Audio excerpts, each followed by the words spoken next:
It's a question that I think for some might be a surprise. Like, what do you mean you have to ask this question? I actually think it's relevant. It's a brand new edition of NFL Explained. Michael Robinson, Mike Yam with you. Are you a Vegas guy? Am I a Vegas guy? Not really, Yams, because I'm a married man, okay? And I don't like to gamble, so it's one of those things. They have shows. Yeah, they have shows, but you got to walk through a lot of stuff before you get to the shows, man. You know what I'm saying? That is true. What if I told you that there's some football-related things going down? Oh, I'll be there. Again, okay. I'll be there. Yes. Just double checking. Here we go. We got the explanation of the Pro Bowl games. And I say a little new format here. We're going to get to all of those details in just a bit. You won a Super Bowl. You're also a Pro Bowler. Yes. That is a hell of an honor. Hey, Yams, it's crazy, bro. When I found out I was winning, when I found out I was going to the Pro Bowl, I remember I was in a hotel room. My house had got flooded. Oh. So my family and we were in a hotel room that night. For a couple of days. And so I found out I'm going to the Pro Bowl. Literally 15 minutes later, Joe Paterno calls me. And I'm one of the last people that he spoke to before he passed that day. Wow. It was crazy. It was surreal because as I'm talking to him, and I'm like, what's up, Joe? What's up, coach? I know, you're struggling. And, his son, Jay Paterno, told me to get on the phone and just kind of, say something to him. He wasn't going to respond. You can hear him breathing and all of those things. And the crazy part was 7-8 years previous to that, Joe Paterno was the guy while I'm sitting in his office all upset, cussing him out. Like we had that type of relationship, yeah. Right? He said, you know what, Robinson, I know you want to play quarterback right now, but we need you other places. You're probably going to be a Pro Bowl fullback or tailback in the National Football League. I gave him the middle finger and walked out of his office. I was 18 years old. And literally the day it's crazy, the day that I found out I'm going to a Pro Bowl, this whole thing is happening, and obviously they asked me to speak at his memorial service. Crazy couple of hours for me finding that out. So bad time by me, because I was going to say you found out, and as you were taking the phone call, you had like 15 inches of water, around your knees, and then here you go, you give me this heartfelt story, which is like full circle football twist to it, and this is where we end up. It's crazy, man. So who's the jerk? That would be me. All right. So last year on this podcast, we actually took everyone into a deep dive of the history of the Pro Bowl. Okay. It's brand new. So on this season's episode, we're going to be discussing the 2023 Pro Bowl games, by the way, presented by Verizon. So the event is going to take place over 2 days in Vegas. M-Rob, definitely a Vegas guy. The fan favorite, the skills competitions. They'll be broadcast live for the first time Thursday, February 2nd on ESPN, 7 to 8:30 Eastern time. You got basically a huge event. The competitions, they're going to be continue Sunday, February 5th, Allegiant Stadium. I was there last year for the East-West Shrine game, and they were getting ready for all the Pro Bowl stuff. Same sort of cadence for me this season. I'm telling you, that whole city, man, they just become all about what's going to happen on the football field at Allegiant for the Pro Bowl. What we're going to see here is a little flag football. When I think flag football, you're already smiling, man. I think flag football, you're the first dude that I think of. Why is that? Because I was doing Total Access, you were doing hits in Alabama, and I'm telling you, M-Rob was drenched in sweat. It was so hot, humid, but smiling ear to ear because you actually legitimately love flag football. Yeah, it's fun, man. And you know what, Yams? I didn't think I would like it. And people have to understand, in flag football, not like your neighborhood youth football organizations have flag football. That's like 11 on 11. Yeah. You still have linemen. You're just playing football without equipment. This is a different game, so to speak, right? Like different body types. You can, you can't guard, you can't flag guard. You got to come up with certain plays. It's just a whole different look, and it's fast paced, and the windows are small. And so the reason why my face lit up is because being out there at the World Games, man, to see the enthusiasm that flag football injected into not just men playing this game, but young women as well, and in entire countries. Hopefully, Yams, as we, as this flag football thing grows and the Pro Bowl weekend grows with flag football, hopefully we get that Olympics for flag football. Yeah. That's what the goal is. So I know a lot of people have been a little hesitant about embracing this. I think once we get the game and we see the guys having fun, it's going to be like, oh yeah, we should have done this a long time ago. We'll go into some of the rosters, some of the details around the game coming up in just a bit here. You told me about the experience when you got the call that you were going to be a Pro Bowler, and obviously that was a really special moment for you in your life. What about the actual event itself? What's it like for a player to head to the Pro Bowl? Because it's Hawaii at the time, correct? Yeah, it was Hawaii, and you talk about the state of Nevada and Las Vegas embracing everything about football and everything about the game. So did Hawaii. I mean, the minute you got off the plane, out of the airport, there's thousands of fans. And, I was a fullback. I'm like, there's no way anybody knows who I am, right? And there's a whole section of MROP supporters with 26 jerseys on. They're just giving me all of these, what are these things? The lays. The lays. I was going to say you get off the plane, and I was like, don't be immature, Mike. Don't be immature. So, yeah. Yeah, man. And, it's just it's a great atmosphere. I love playing in the game. Matt Forte, Shady McCoy, Beast Mode, they were my tailbacks in that game. None of them wanted to play. They were all in contract disputes and nobody wanted to get hurt. So I ended up playing a large majority of the game. I didn't get any passes or anything like that. But what I enjoyed the most about my Pro Bowl experience was the pool chats. Oh. And what I mean by is, if you've ever been to the Pro Bowl, especially when it was at Hawaii, there's one hotel that's central focus point for all the players, all the, the National Football League's offices are there and all of that. A lot of security. But at the end of the day, at night, when the pool, everybody's hotel rooms were around the pool and the music's playing and you got Hall of Famers, your past and present and current, everybody's together. I learned so much just listening to older guys talk around the pool while they've had a couple of cold ones. You know what I'm saying? And that's where the true brotherhood comes in. I enjoyed that more than anything else. Game talk, life talk, financial talk. All the above, man. All the above. Like, because again, we're gladiators. No. I'm going to say football players, but we're gladiators. And to understand that you're not the only one in the world going through some of your personal issues, there's guys that went through it before you that understand what's going on at the home, that understands you traveling and having a family and all that. And sometimes it just feels good to talk to some people that's been through it, especially before you. And that's kind of what that Pro Bowl did, especially in Hawaii. Now, I haven't been to the one here in Vegas yet. I'll be coming to it this year for the Flag Football Championships. But at the end of the day, that pool chat was where it was at. Look, all those conversations, they're better when you have an umbrella hanging out of your drink, right? Like everything just flows a little differently. It loosened everybody up. People started singing. It's karaoke. And it's those things. And what I can say is, all athletes like to be coached. We all like the challenge. We wouldn't be, at the highest level of the sport if we weren't. But to see guys challenge each other, I would have beat you in my prime, I would have did this. The most hilarious thing I've ever seen in my life. I mean, you got old dudes that's really saying, man, I'll take my cleats, I'll put my cleats on right now. And I'm like, bro, no, you won't. No, you won't. But it's just good to hear and have a great time. And I think the National Football League does a great job of kind of setting the mood and allowing us to do our thing. The MVP of karaoke singers is... Oh, MVP or like, is there someone that really that stood out to you? Oh, man. Maybe bust out, what is it, the ukulele? Like that little mini guitar deal? I can't remember anybody busting one of those up, but I will say this. Ray Lewis is a character with the microphone in his hands. Let's just say that. And I'm going to leave it there. Everybody who's ever been over there with him knows what I'm talking about. All right. So Ray Lewis is a guy that I would have to imagine got a ton of fan votes, not to mention player and coaching votes to go his way. And that's how those rosters are made up. Fan vote, pretty obvious, right? But take me through the locker room, what you're hearing from coaches. Like, how does that section, that 2/3 of the vote, how does that come about? Yeah. So... So, yeah, obviously, like you said, you have the fans, you know what I mean? The fan vote, you got the coaches voting. But we vote as players, too. And oftentimes, I was always in a running back meeting room in the National Football League. So we would always vote for the linebackers. Sure. Right? Because those are the guys we primarily face. The offensive linemen vote for defensive linemen, wide receivers vote for defensive backs, and vice versa. And so you had to vote for somebody in your conference, but not on your team.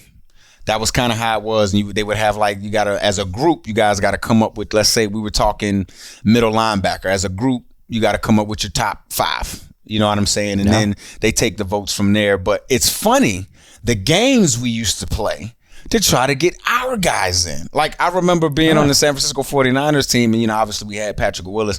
I didn't play with Navarro Bowman. He was coming in on my way out. And I remember, like, we were thinking, like, man, Patrick got to get in. And I'm sitting there talking to Frank Gore, like, man, but they're going to vote for Patrick. He was like, man, I don't know.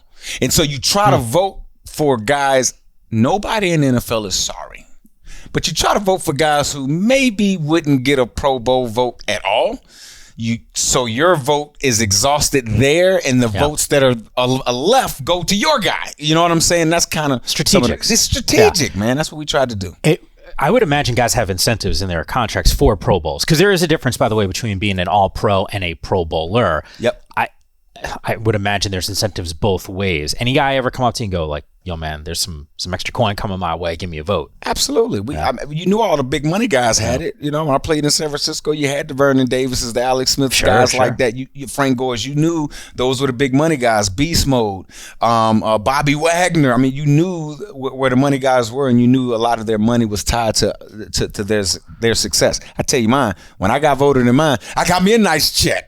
So I was happy about that. I got me a nice bonus. Probably not a bonus like the quarterbacks or the pass rushers or the receiver. Play fullback, guys. Remember that. Fullback. We don't make that much money, but it felt good getting an extra little bonus.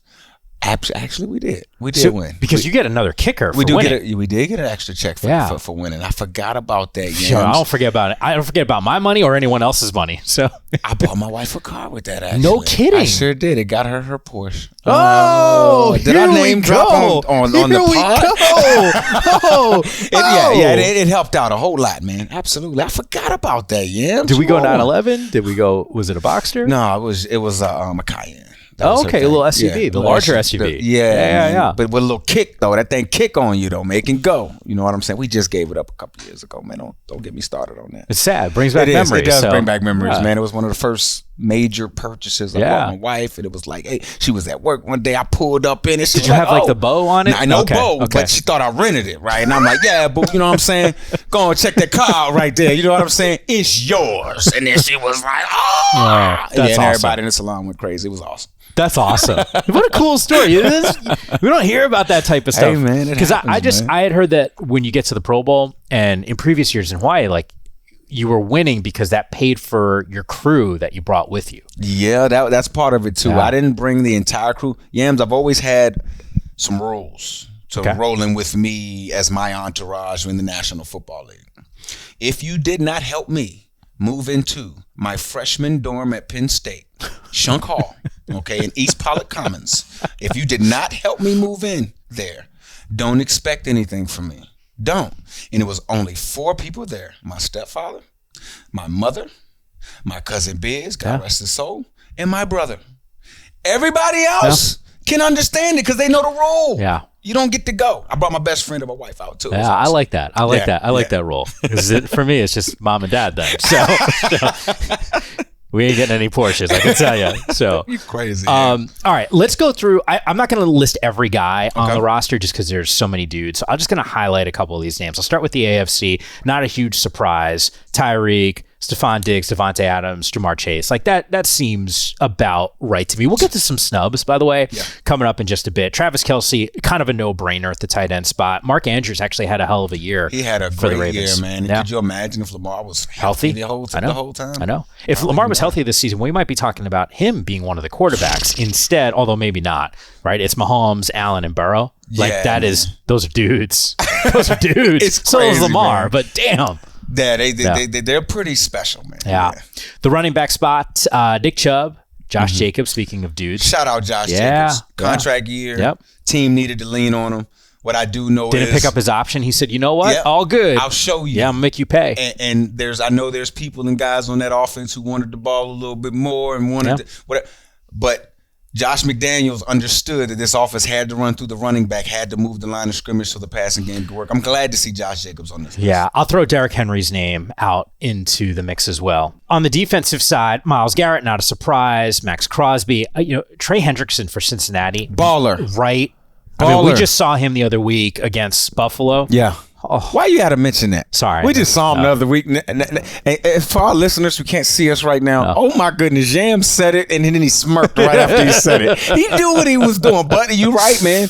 Dominated my guy Deion Dawkins, that left tackle. And Trey Hendrickson gives this defense, this Bengals defense, an opportunity to just rush 3, and he can win rushing 3. Great job. A couple other names that stand out. Matthew Judon. Absolute, he just balled out. Monster.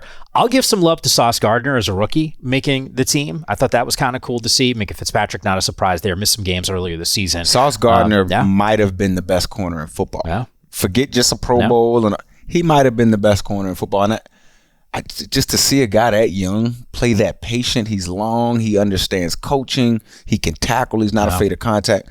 Man, it's just weird to see a guy that young play that well. Derwin James, I think, is the most versatile safety in the NFL who also, and I've said this on air a few times and it bears repeating, I would not want to go down a dark alley and see Derwin James on the other side because I might not come out. Yeah, you might not. He intimidates the hell out of me. I'm just watching him. And I've told him this on the air. Hey, bro, if I'm going down a dark alley, I need you with me. Okay? He started laughing. That dude is legit. Yeah. Glad to see him. Finally, you see Jordan Poyer as one of the safeties there, even though you talk about my Bills again, Jordan. Oh, they picked on him in that Cincinnati game. But that's not the nature of this podcast. We're not talking Bills that much. No. Yeah. Although I'll throw Justin Tucker's name into the mix. The most dominant player at his position in the most dominant player in the NFL, considering what he does. His mental health is on 1,000. Yeah. Oh my goodness! Be a kicker. It's all mental. The NFC squad wide receivers: Justin Jefferson, AJ Brown, CeeDee Lamb, Terry McLaurin. I like that Terry McLaurin is on the squad. Me too. I'm so happy to see Scary Terry on this list as well. You got your guy AJ Brown, who again, not Jeffrey Lurie, but Howie Roseman. Yeah. Oh my goodness, man. He should be executive of the year. I mean, he put this team together. Went and got AJ Brown. It's pretty dope. No, I'm with you there. Best left tackle in the NFL is Trent Williams. Of course. So he obviously made the list as well. Tight end, George Kittle, doesn't surprise anyone. TJ Hawkinson, who, hell, if he was still in Detroit, he probably has got a great chance of making this team, but rocking that Minnesota. Don't skip over that center. I'm a moving guard. As a former fullback, that means the middle three of the offensive line are very important to me. The guard, center guard, Jason Kelce is the best center in all of football. Oh, I thought you were going to give some love to your boy Frank Ragnow. I like Frank Ragnow. He's a big guy that can move too. He's a little undersized. But did you see what he did to that Giants defender with one arm? Oh, my tip of the spear. Offensive linemen know what I'm talking about. Just, oh, my goodness. This offense in Philly can't work. This run game cannot work without Jason Kelce. Yeah, I got to bring up that Giants game, huh? Yeah, I'm sorry. A little payback for my Buffalo comment. I get it. It's all good. I didn't realize I said it until after I said it. Yeah, okay. Quarterbacks here. I don't want to hate. I really don't. I mentioned who the AFC squad was, and this is just the nature of the beast, and this is no disrespect. Oh, God. Yes, that's exactly what you're about to do, disrespect. It's Jalen Hurts, Geno Smith, and Kirk Cousins. What's wrong with that? No, it's good, but if I said to you, which do you want, the AFC trio or you want the NFC trio? Well, I want the AFC trio. Okay, exactly. No disrespect, Yams, you're right. But I may want the NFC teams, though. You see what I'm saying? From a team standpoint, they got the better quarterback probably, but the team standpoint, I feel like the NFC physicality, man. Yeah, I'm trying to talk. It's flag football. You're right. It's flag football. You're right. Let me stop. Throwing that out there. You're right. Okay. Right. Running backs here, Saquon Barkley. I'll throw his name out there. Miles Sanders also having a great season from Penn State. Yeah, man. 2 Penn Staters on that list. That's pretty dope. It's crazy to see Dallas's backup running back on the list and not their starter, Zeke Elliott. Zeke may have played his last down with the Cowboys. And for that play to be the last down, don't get me started. I know. Tony Pollard, that player. Now, remember, Tony Pollard actually got banged up in that last game. Wasn't even able to finish it against San Francisco. Dalvin Cook getting the nod now. Yeah, man, so he's a pretty good back as well, man. Yeah. Your defensive player of the year, at least in my mind, hasn't been announced just yet, but Nick Bosa, also in the NFC squad. Nick Bosa. Yeah. Okay, I like that. Nick Bosa's we call that a protection dictator. Every offensive line in the National Football League is going to slide his way. Dude, I'm looking at some of these defensive players. Holy smokes, man. Wow. Look at the interior linemen. Aaron Donald, Jonathan Allen, Dexter Lawrence. That's murderer's row. Yes, it is. You can't run on none of them. No. You can't pass protect on none of them. You see what I'm saying? That's just pretty dope, man. Yeah, and look, Micah Parsons on that defense, Hassan Reddick, what he's able to do, Zadarius Smith. I'll throw Fred Warner's name out into the mix. The corner's also pretty good. I gave love to Sauce Gardner, so did you. How about Tariq Woolen, another rookie as a Pro Bowler? I forgot about Tariq Woolen. Yeah. Again, a late round pick. Dude can literally fly. He's long. You can't really beat him over the top, and he's not afraid to tackle. That's very important. Okay, look, generally speaking, that's the roster. NFL.com, you can see the complete list there. Hufanga made the strong safety one. For the Niners, man. Nobody know who Hufanga was. FC fight on, baby. Here we go. Until he got that pick. What was it, against Arizona early in the season, week 4 or something like that. Wow, I'm happy for that kid as well. You don't want to be on the receiving end of one of his hits either. Nah. Dude just has an instinct for the football. Yeah. Anyone stand out that I didn't make reference to, a snub or two? I mean, there's a couple of guys that have a case, I think. How about I'll throw Austin Eckler's name into the mix. You know what? I feel like Austin Eckler gets disrespected every year. No, not by fantasy owners. Well, because the guy's a touchdown machine. He catches the football. He runs the football. But I mean, can you put him ahead of any of the AFC side of running backs? I mean, I don't know. But there's also Christian McCaffrey on the NFC side. Dude has over 1,200 scrimmage yards since week 7, since he made the trade. Yeah. I mean, that's a tough one. But it's tough for me. I can't put Austin Eckler ahead of Nick Chubb, Josh Jacobs, or Derrick Henry. All of those guys own. I could on Derrick Henry this season. Really? I think you don't think he was as impactful as he was before? I think you don't think it was it's harder tough because the level it was harder on him this year. Yeah, the bar was set so damn high. But I'd make the same exact case on the flip side from a Chargers perspective. Like I think about Slater being out of that lineup. I think about Keenan Allen and Mike Williams and Austin Eckler. Here we go, over 100 receptions at the running back spot. Like I think it's you make a point. It's just and his team got into the playoffs too. You make a point. So, you make a valid point. Maybe I'm just looking at it as the individual runners. I look at Derrick Henry, that he still got his stats and his yards and all of those things, and with the load of carries that he got with the quarterback that is not one of the more dynamic quarterbacks in the National Football League, with a guy like A.J. Brown getting traded away before the season, pulling that extra defender out of the box. So no, I know it's tough. Man. It is tough. And look, it's like, all right, you take Henry, I'll take Austin Eckler. Yeah. I'm not going to be all that upset. You took Eckler or McCaffrey. You know, these are the best of the best. You know, one guy I'm a little disappointed. Amon-Ra St. Brown not making it. Only because he was fun to watch. I know what he meant to that offense. The offense was absolutely prolific, and there's an edge about him where it's like, all right, you want to disrespect me? I think back to that Hard Knocks episode where you can name every single wide receiver taken before him. I just like that. I like that about him too. But again, I just look at the guys that were chosen. No. I just can't pick him over Scary Terry, McLaurin, CeeDee Lamb, A.J. Brown, or Justin Jefferson, who Justin Jefferson is really in the mix for MVP. You know what I'm saying? He had one of the greatest wide receiver seasons of all time. Yeah, no, I'm with you. I'm just throwing some names out there. Just guys that aren't going to make the team, but who we like, and I want to love them up just a little bit. Keep in mind, each roster, the AFC and the NFC, they're going to have a team of coaches to help guide them through the competitions this year. How about this? The AFC squad, Peyton Manning, who M-Rob said is the GOAT of GOATs. He's the GOAT. He'll lead that squad. Ray Lewis will be the defensive coordinator. Diana Flores will be the AFC offensive coordinator. Hold up, Yams. Yeah. Hold up. I just realized something. Let me go back up to this list, this AFC list, man. Let me look at something real quick. Hold up. No, what's my guy? No Matt Milano. He made All-Pro. I was waiting for you to. He made All-Pro. I gave you the opportunity to mention a Buffalo guy. You did. You know, you threw me a couple lobs, right? But I wasn't looking right. I wasn't looking up in the air for the lob, man. I was just looking for a bounce pass. I got it now. Matt Milano, he's an All-Pro. I mean, dude is the glue to me. Now, that would be a snub, in my opinion. Matt Milano. No, I don't disagree with you on that front.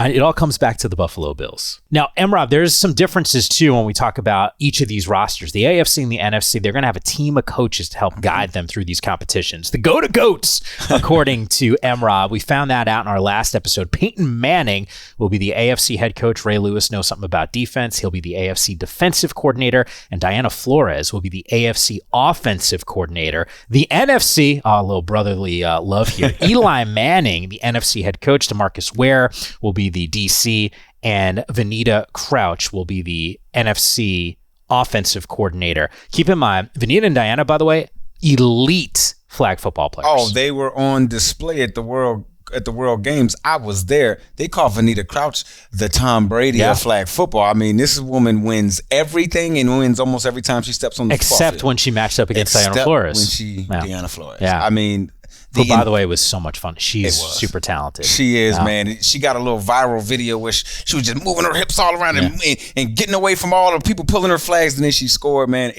I really think everybody who's a true football fan should watch these competitions and learn what flag football is all about. Well, the skills competitions are actually getting a little bit bigger. The Pro Bowl games, the skill competitions are going to be brought to you by A. Smith & Company Productions. You're like, what? Yeah. Who? I got you. They produce shows like American Ninja Warrior, which I love. That's one of those, if you don't have something to watch and that comes Just turn it on, yeah. You got me. Hell's Kitchen, I boil water pretty well. That's Outside awesome. of that, I don't Can't do that. Yeah, the Hell's Kitchen deal is not, it's cool. I know it's really popular. The Titan games, also really cool. So before we dive into these skill competitions and how the weekend will work, what do you want to see? Like, what will we learn from the skills competition with regard to NFL guys?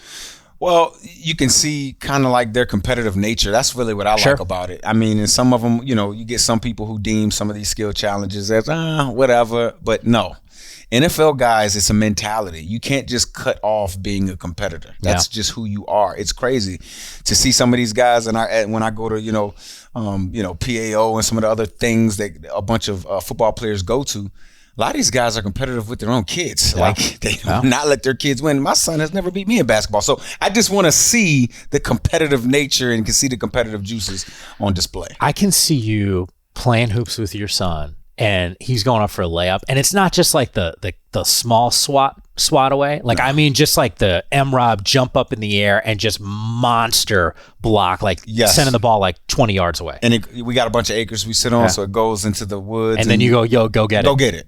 You so young, you go get it. Yeah, I ain't do it. You go get it. You got fresh legs. Exactly. You got fresh legs. So the scoring for the Pro Bowl games, this is how it's going to work. The winning conference of each skills competition earns 3 points towards their team's overall score, with 24 total points available across the 8 skills events. Now, the winning conference for each of the first 2 flag football games on Sunday will earn 6 points for their team, so there's a total of 12 points available. Points from the skills competitions and the first 2 flag games, they're going to be added together, and the score at the beginning of the third and final flag game will determine the winning conference of the Pro Bowl game. So the skills competition actually has some pretty good weight here heading into the flag football games. You mentioned the competition, like, to me, that's what this is all about, because in other sports, and maybe this is like how it was for you in the NFL with the Pro Bowl games previously, it's kind of like, it's fun and games, and then all of a sudden, late in an NBA All-Star game, it ratchets it up, Last right? 2 minutes of the game, you get serious. Late inning games for baseball, like guys stop talking, a little chatter here and there. Like, you kind of get ready for it. Like, I would imagine that this gets the competition going over the course of a few days. Absolutely. And Yams, to your point, I remember being in my Pro Bowl in the first 3.5 quarters. I mean, past pro is like, we're basically just talking. Hey guys, come on, let's dance. Don't hurt nobody. That last 2, 3, 4 minutes, man. We were serious. People got in their 3-point stands. Tony Gonzalez was screaming for the ball at Drew Brees. I need the ball. It was like, guys, this is not real. Like, this is whatever.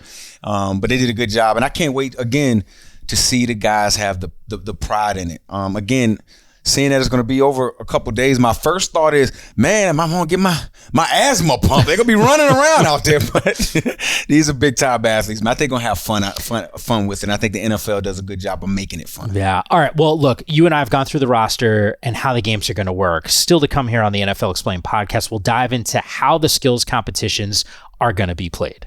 Welcome back to the NFL Explained podcast. M-Rob, Mike Yam with you.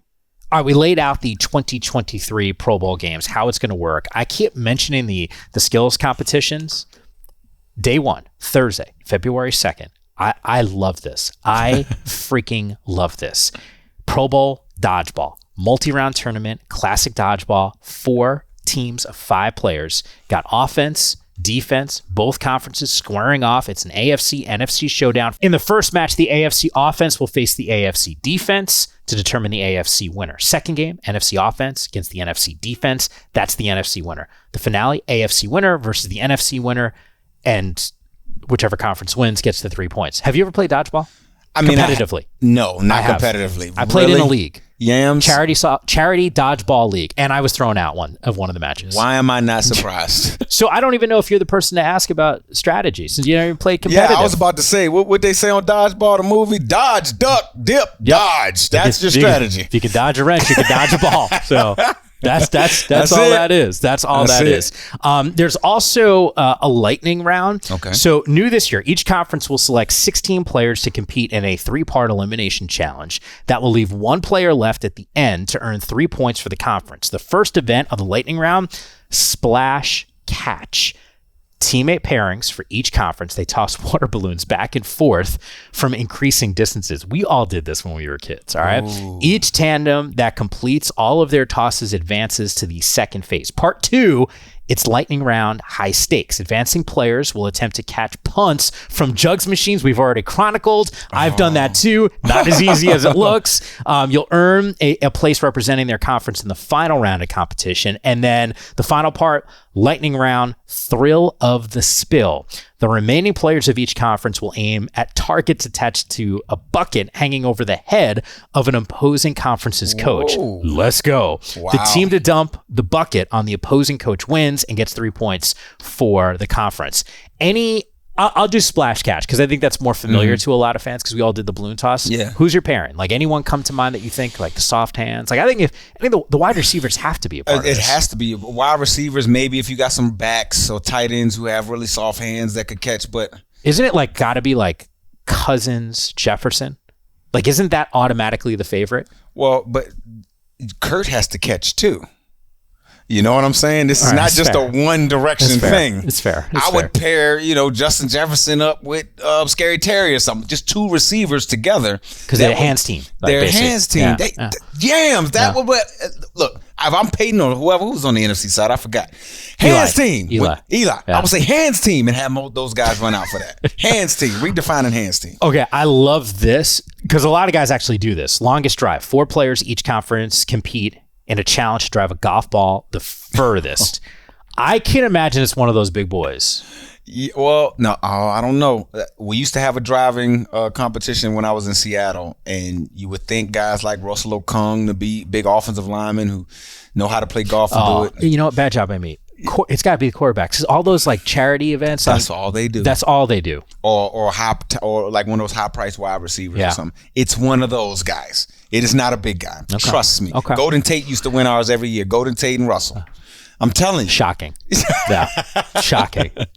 All right. How about this one? Because we're talking about some of these other ones. Quarterbacks, they're going to get their chance to shine here. Precision passing presented by EA Sports Madden NFL 23 Mobile. Each conference, 3 quarterbacks battling it out. 1 minute accuracy competition. You basically got to hit targets. You accumulate points. I see you perking up. I think Emrod wants to actually compete in this damn thing. Yeah, I would try that. Yeah. 10 targets, either static or robotic dummies and drones. How about we're throwing drones out there? Here we go. They range in value 1 to 5 points. And then there's also a long toss bucket 60 yards away worth 10 points. Who's your guy?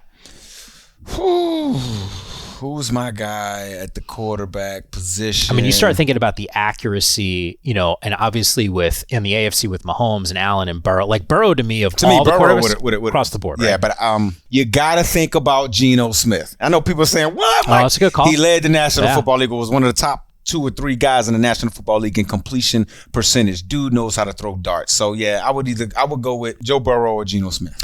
Okay, final event that day. What's that? I already know the winner. Best catch presented by Uber Eats. 2 players, each conference, best catch competition, creativity, the whole deal, right?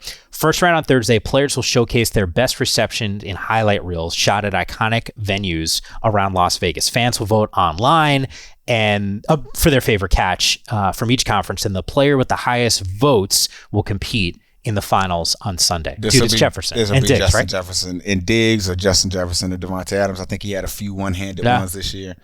It'll be Justin Jefferson. And the play that they're going to show is against my Bills. The play they might show for Diggs is in that game too. That's what I'm saying. Like, oh my goodness, man.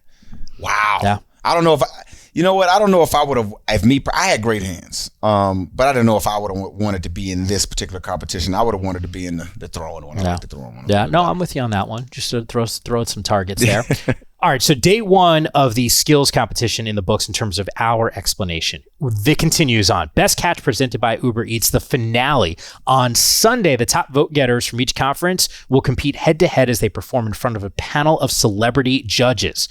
The pass catcher who accumulates the highest score from the judges determine the winner. Would you ever maybe think of a guy that's not a wide receiver in this competition? Yeah.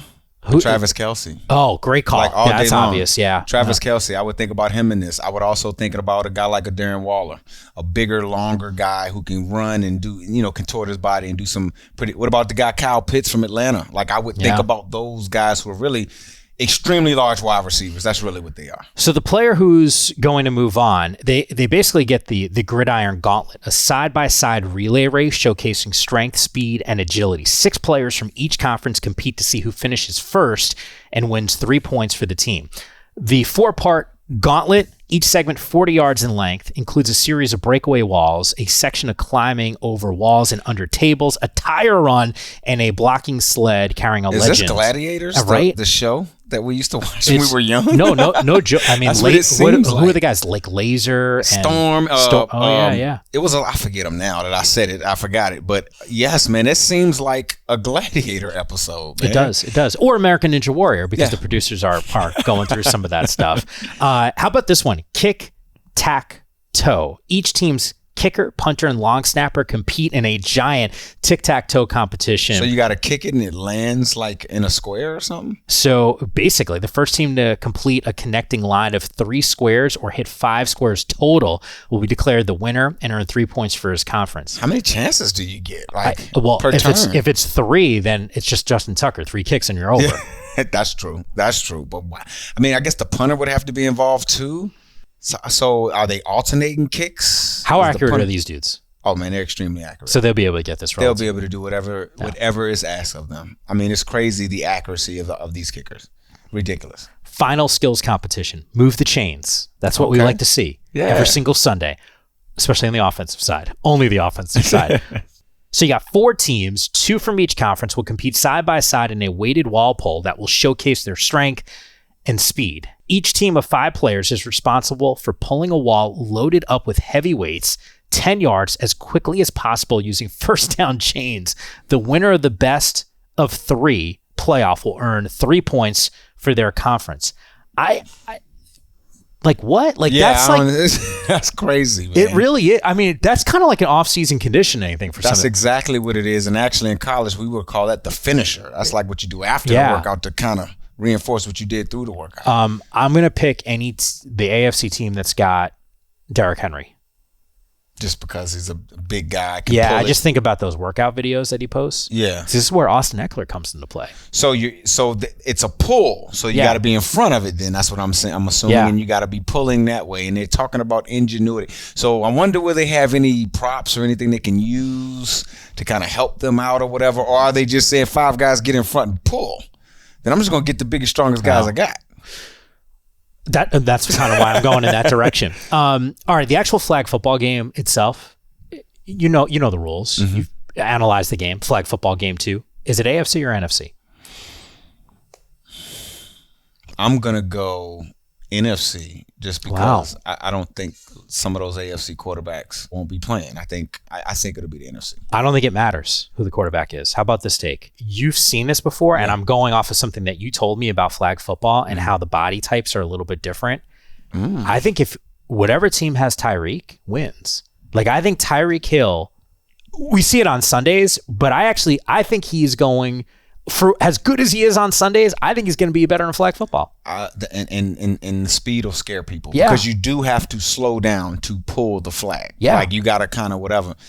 That's interesting, man. He's going to be a problem for the NFC side. Yeah. That's a good job. It's going to be, I didn't even think about it. Come on now. Man, you on it, Next level analysis. Come on. Let's swap seats. I'm ready to be the analyst on this show. You on it, yes. I hope everyone enjoyed the breakdown of the Pro Bowl games and more importantly, enjoys the entire week and how it all plays out. Remember, it's day 1, Thursday, February 2nd, ESPN, 7 to 8:30 p.m. Eastern Time. Day 2, Sunday, February 5th from 3 to 6 Eastern on ESPN and ABC. He's the real Mike Robb. I'm Mike Yam. Thank you so much for listening.